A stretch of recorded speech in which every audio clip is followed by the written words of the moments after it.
Good morning, everybody, and welcome to day 2 of our Virtual Safety Week stand down. This morning, I'm joined by Tony Barabee, our safety officer, who's going to share some information regarding our safety performance as a company since our last all-hands safety meeting in May of 2019. Tony's going to recap our points of emphasis identified during our 2019 all-hands safety meeting and report back to us on efforts that relate to these points.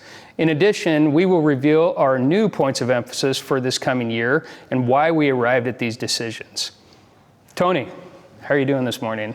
I'm doing well, a little nervous, but I think I'm hanging in there and get through, and the challenge will be great. So, given the fact that it's a little awkward and it's a little uncomfortable being out here in front of the camera, why do you think it's important to still be able to take the time to do this and kind of put yourself out there and help us with this message today? Well, I think for anybody to grow as a person that you got to face fears that you have. So obviously one of mine's being in front of the camera and speaking in front of people. So I think this is a great opportunity for me to face those fears and really kind of take it head on. So. Well, I appreciate it, man. I'm looking forward to what you have to say. And without further ado, then I guess we'll turn it over to you and walk us through our safety performance. Thanks, Tony. Thank you. Welcome all to Day 2 Safety from a Distance Week. This morning we will be reviewing Johansson's safety performance from last year and looking at how we are doing this year. This past year has been a great experience for me getting to know everyone and learning the Johansson way. During the last year, we have worked together to keep the safest environments possible for everyone to work in. With that being said, it is important for all of us to think safety first as we perform our jobs, which in turn allows everyone to return home to their families each and every day. As we move through the safety performance section of the week, let us reflect back to what we have achieved last year and how we can improve this year. So with this in mind, let us review last year's safety data. Today, as part of our week-long virtual safety stand-down, we will review our safety performance as a company since 2019 all-hands meeting that took place on May 31st, 2019. I would like to start by highlighting our 5 safety truths. These safety truths are what people-based safety programs are founded on and guides our decision-making process as it relates to employee safety. 1. All accidents are preventable through the implementation of effective safety and health control policies and programs. 2. Safety and health controls are a major part of our work every day. 3. Accident prevention is vital. It minimizes human pain, promotes better working conditions for everyone, and increases productivity. 4. All Johansson supervisors will set a positive example with good attitudes and strong commitment to safety and health in the workplace. 5. Our safety program applies to all employees and persons affected or associated in any way by the work we perform. Everyone's goal must be to consistently improve safety awareness and prevent accidents and injuries. Next, we will recap the points of emphasis identified during our 2019 all-hands safety meeting, which includes 1. Reducing auto accidents, 2. Reducing utility strikes, 3. Reducing soft tissue injuries, and 4. Improving new hire onboarding process. Let's first take a look at our efforts aimed at reducing auto accidents this last year. Over the last year, we have committed to raise awareness regarding safe driving techniques through training, focused safety meeting topics, and discussions with safety committee and council members. We have continued to emphasize defensive driving, focused driving, and completing 360-degree walkarounds before moving vehicles to ensure vehicles are safe to drive.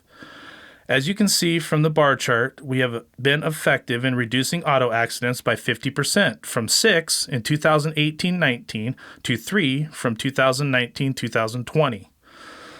An overview of these 3 auto accidents include: JCC vehicle was traveling on the freeway and rear-ended the vehicle in front of them. 2. JCC vehicle driving on the freeway was coming uphill and was looking to exit. The traffic was slowing to a crawl, and the JCC driver could not stop hitting the vehicle in front of him. And 3. JCC vehicle was parked on the roadside parking spot. Another vehicle turned the corner too sharp and hit the JCC vehicle. Each of these auto accidents were preventable. As such, this topic will continue to be a point of discussion with supervisors and crews moving forward until we can report back to our team that we have 0 auto accidents. Next, we will review our efforts in reducing utility strikes. Procedures implemented to help reduce utility strikes include training personnel on locate marks, dig log classes, the use of pre-excavation checklists, and reviewing plans before proceeding with excavation. The use of Plan Grid has also been instrumental to field personnel, giving them access to plans, markups, new utilities, locate tickets, pre-construction photos, and mismarked utilities from other crews. As you can see from the bar chart, we have made a great effort in reducing located utility strikes from 17 in 2018-19 to 5 over the past year, with 71% reduction. Here's an overview of the different located utility strikes that occurred in 2019-20. Struck gas service that was above subgrade but was located and was shown on plans. Struck fiber communication line while over excavating for subgrade, breaking the conduit. Struck gas service while over excavating the subgrade, line was located and still on plans. Struck fiber communication line while removing excess material that have caved in over the weekend, line had been exposed previously in the same location. JCC operator struck 1.5-inch conduit containing traffic signal power. The line was shown to be outside the excavation on the plans, but the locate marks indicated it was within the excavation. Each of these utility strikes were avoidable. As such, this topic will also continue to be a point of discussion with supervisors and crews moving forward until we can report back to our team that we have 0 located utility strikes. The next point of emphasis we will look at is our efforts in reducing soft tissue injuries. Much emphasis is always put towards reducing injuries in general, but some of the specific procedures put in place to reduce soft tissue injuries were the mandate of performing shift prep before the start of shifts. We used our existing program and have worked with management and foremen to lead crews in morning shift prep activities. We use daily huddles and safety meetings to communicate effective ways to reduce soft tissue injuries. Some examples include proper lifting technique, housekeeping on project sites, and focused emphasis on reducing slip, trips, and falls. When we look at the data, soft tissue injuries have been reduced and are still on the decline. As you can see from the bar chart over the past year, we have reduced soft tissue injuries by 75% when compared to the same time frame in the prior year. Here's an overview of the soft tissue injuries that took place this past year. While lifting a section of trench drain, an individual hurt their back and was placed on restricted duty. Soft tissue injuries represent a significant safety concern for all employees, regardless of whether you work in the field or office. Over the past 5 years, soft tissue injuries represent 38% of all recordable injuries sustained by Johansen employees and are also the most costly type of injury on average as well. It is promising to see this significant reduction in soft tissue injuries this past year, but much work is still necessary to further minimize the hazards associated with soft tissue injuries. Finally, with that said, we have arrived at our last 2019 point of emphasis, which is improving our new hire onboarding process. This point of emphasis is a hard one to measure, but since last year's all-hands safety meeting, we have worked hard to improve our new hire onboarding process with improvements that include an online dispatch form available through HCSS Heavy Job app, an updated application process featuring an online employment packet in the Heavy Job Field app, allowing field personnel to easily turn in employment paperwork, and finally, an onboarding checklist to help ensure that nothing is overlooked. We have initiated an effort to make the new hire process more streamlined, and we are continuing to work on these improvements today. It is our goal to launch this new program within the next 12 months. Ensuring all employees complete a safety orientation before working on a project. We will be continuing to improve this process in 2020 and 2021. This brings us to the end of our points of emphasis and moves us into our review of the 2019-2020 safety performance. Over the past year, we have improved our safety documentation efforts in nearly every category. Of particular note is our improvement in the leading indicator area, which includes safety meetings, JHAs, and near-miss reporting. By improving these leading indicator efforts, we take time to consider safety hazards before we start work operations and attempt to mitigate these hazards. Similarly, when a near incident takes place, we take time to share this experience with the rest of our team in the form of a near miss so others facing similar job hazards and/or conditions may learn from these moments and avoid potential exposure themselves. In these pre-task or leading indicator type of efforts that will eliminate accidents, injuries, and workplace hazards. It is no surprise that over the past year, many of our lagging indicators, such as auto accidents, recordable injuries, and located utility strikes, have reduced. Now we'll review our lagging indicator performance this past year in comparison to the prior year. As you can see, over the past year, we have reduced the number of incidents in every category except equipment damage, which spiked significantly when we compared to 2018-2019. Take a look at auto accidents, which as a reminder was one of our points of emphasis from last year. As you can see, we endured 50% less accidents last year than the prior year. Look at located utility strikes, another point of emphasis from last year, a big improvement from 17 in 2018-2019 to 5 since last year's all-hands safety meeting. Finally, look at our reportable injuries, a reduction of 60% over 2018-2019. As you know, we don't want anyone injured, but this is a good downward trend. Well done. This slide depicts a breakdown of all near misses reported over the past year by type. A total of 509 near misses were reported from 6/1/19 to 6/1/20, as compared to the prior year's total of 306. As you can see, 60.2% of all near misses reported last year were related to slip, trips, and falls or struck by, struck against events. This tells us that we need to focus on these types of hazards on our projects day in and day out in order to avoid potential incidents. Statistically, we understand that near-miss reporting can be an effective tool in reducing workplace accidents from taking place. This slide indicates which projects are reporting near misses on a consistent basis and how often they are reported based on the amount of total labor hours worked on the project and the total number of near misses reported. The lower ratio, the better the near miss reporting performance. For example, a 5-person utility crew working a 40-hour work week will expend 200 labor hours per week. If the labor hours worked per near miss reported is at or below 200, then the crew is meeting or exceeding the goal of 1 near miss per week per crew. If the ratio is above 200, then the crew is falling short of the goal. Over the past year, Creekside Grove and State Route 169 projects led the company in the best labor hours per near-miss reported ratio. Subsequently, these two projects also completed with 0 reportable injuries. As highlighted earlier, over the past year, Johansson has identified 509 near-miss incidents company-wide, which equivalates to 1 near-miss per 431.7 labor hours worked.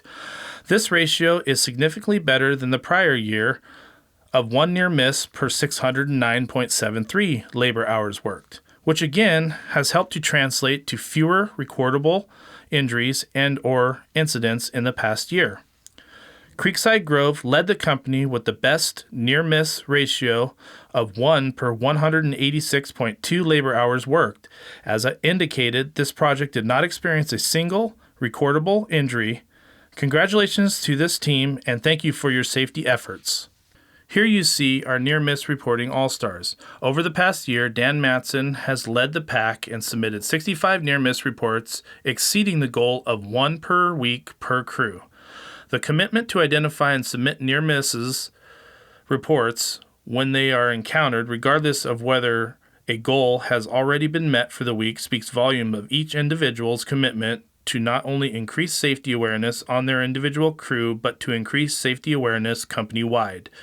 Near-miss reporting helps all of us identify what hazards are taking place on projects and provide a venue for us to share these hazards company-wide in an effort to help prevent incidents of similar nature from occurring on projects.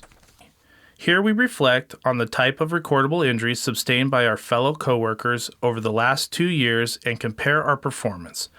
As you recall, one of the major points of emphasis this past year has been reducing soft tissue injuries. In 2018 and 19, we experienced 5 recordable injuries, of which 4 were soft tissue related. With the implementation of shift prep and other training efforts throughout the year, you can see this number has been reduced to just 1. Well done, everybody. This is a hard slide to look at, knowing these were fellow teammates that were injured, but the data I see is promising. We had a good year in 2016 with just 2 recordable injuries. Then 2017 and 18 were not great, with 10 of our teammates being hurt on the job over these 2 years. Last year we saw over a 50% reduction in recordable incidents, which was great. Our team focused the balance of this year must be focused on finishing the year safely and without incidents. I challenge each of you individually to continue to work together to properly assess hazards prior to starting work as part of our JHA process, to utilize near-miss program to report incidents, to utilize the observations portal to report safety concerns and or safe work practices. It is through these simple, people-based safety efforts that we can eliminate work-related injuries together. Now let's take a quick look at our project performance in the area of labor hours worked per incident reported. The larger the number, the more labor hours worked between reported incidents. It is important to remember that incidents includes first aid injuries, reportable injuries, utility strikes, whether they're located or unlocated, property damage, and equipment damage. In this case, bigger is better. Over the past year, we have averaged 1 incident for every 3,046 hours worked. This is a huge improvement when compared to 2018-19, where our rate was 1 incident per 1,863 hours worked. To put this in perspective, in 2018-19, a 5-person crew worked 40 hours per week. They would record 1 incident every 9.3 weeks, which is roughly 1 incident every 2 months. From 2019-2020, the same 5-person crew working 40 hours per week would record on average 1 incident every 15.25 weeks or 1 incident every 3.5 months, reducing the number of incidents reported nearly by half per year. The higher number, the less incidents we incurred, thus people are safer in our work environments. Midtown Public Square had the best ratio this past year with 1 incident per 4,927.3 hours worked. Throughout their terms as a safety committee member, these individuals have met every other month to discuss safety-related concerns in an effort to ensure JCC is providing a safe workplace for all employees by identifying safety hazards, removing safety hazards, promoting people-based safety. During these meetings, members review and revise safety policies, review accident and injury reports, and discuss corrective actions, recommend monitor safety training and site safety meetings, and help ensure that coworkers are provided a safe workplace and that they have the tools necessary to perform their jobs injury-free. We extend a big thank you to all of our outgoing members for their help in providing safer work sites for all of us. To the incoming members, I look forward to you working with you to continue to promote safety as an essential core value of the company and to continue to enhance our people-based safety program. Now that we have reflected on our performance over the past year, let's look forward to our 2020-2021 points of emphasis, which include: number 1, increasing the number of safety observations recorded. The Safety Observation Module is a powerful tool that provides a direct connection to company executives, managers, and the safety officer. Anyone can submit a safety observation by scanning the QR code with their smartphone or tablet. These QR codes and safety observation bulletins are displayed on all of our job sites and throughout various locations within the company. Safety observations are one of the fundamental cornerstones of our people-based safety program. Over the next year, we will continue to emphasize and communicate the importance of this program. To help encourage participation, we have recently started a monthly observation reward drawing. As part of this program, each month, 1 name will be drawn in a random from a pool of individuals who submitted a safety observation that month. This individual will win a $50 gift card. 2. Improving housekeeping. As we reviewed all near misses submitted over the past year, we realized that 27% of all near misses reported were classified as slip, trip, fall hazards, which oftentimes can be directly correlated with housekeeping or job site cleanliness. Good housekeeping reduces illness, a significant consideration in light of our current COVID-19 pandemic, as well as injuries, and promotes positive behaviors, habits, and attitudes. Good housekeeping can also aid in reducing property and or equipment damage. Bottom line, good housekeeping practices lead to safer and more productive worksite. 3. Reducing equipment and vehicle damage. After reviewing our 2019-2020 safety performance, it became quite clear that reducing equipment vehicle damage had to be a point of emphasis this coming year. With a large spike in equipment-related damage we highlighted earlier, 24 versus 7 from the prior year, we must take immediate action to drastically reduce these incidents from taking place in the future. This includes all types of equipment, not just our yellow iron, such as pickup trucks, trailers, shoring boxes, steel sheets, hot saws, and etc. Frequency leads to severity, meaning the more often an incident occurs, the higher likelihood that it will lead to a more severe outcome. Equipment damage does not only impact the company financially, but also can lead to injuries. We look forward to working together with each of you to focus our efforts on these specific points of emphasis over the next year, and are confident that taking the time to consider these important topics, that we will continue to reduce accidents and injuries on the jobs, much like we have done this past year. To be successful in this effort, it takes our entire team. Safety is a team effort that requires participation in every level in order for us to be successful. This slide is a sneak peek highlighting the individuals we will be honoring as part of our Safety Recognition Day tomorrow. Leading indicator performance will always be our primary focal point as a company. By focusing on safety performance before an incident takes place, we drastically improve our likelihood of preventing an accident from happening, thus ensuring all employees have a safer place to work, and also improving all of our lagging indicators company-wide. The individuals we will identify tomorrow led the company throughout the year in each of these categories. We honor their individual commitment to these important efforts and look forward to revealing them to the rest of the company so that each of you can take the time to thank them for their efforts in maintaining a safe work environment for everybody. Thank you all for taking the time to participate in our 2019-2020 Safety Performance Review as part of our week-long virtual safety stand-down. Last year was quite a year, and I am looking forward to an even better year coming up. So let's work together and make this a great safety year. Continue to help each other and be safe. In conclusion to safety review we just went through, I would like you all to remember last year's points of emphasis: reducing utility strikes, reducing soft tissue injuries, reducing auto accidents, and improving the new hire onboard process. And continue to keep these in your minds this year. Moving forward, we will start improving our new points of emphasis for 2020-2021, which include increasing the number of safety observations reported, improving housekeeping, and reducing equipment damage. We will see you again tomorrow when we'll be recognizing individuals for excelling in multiple safety categories and some milestone achievement recommendations. Thank you for your time and effort this year, and lastly, in making Johansson Construction Company a better, safer place to work.